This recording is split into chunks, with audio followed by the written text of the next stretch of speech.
Hello friends, welcome to yet another video on working with pivot tables using Microsoft Excel. Today, you're just going to learn how you can sort the values in your pivot table.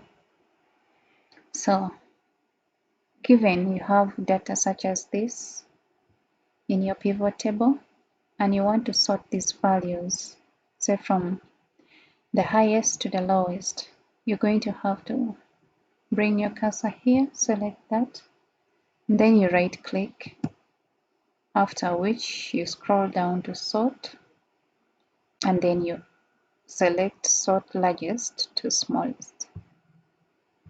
And as you can see, the values have been sorted from the highest to the lowest. That's it for this video. Stay tuned for the next video in which you'll learn how to insert a chart based on the pivot table you have. Thank you and happy learning.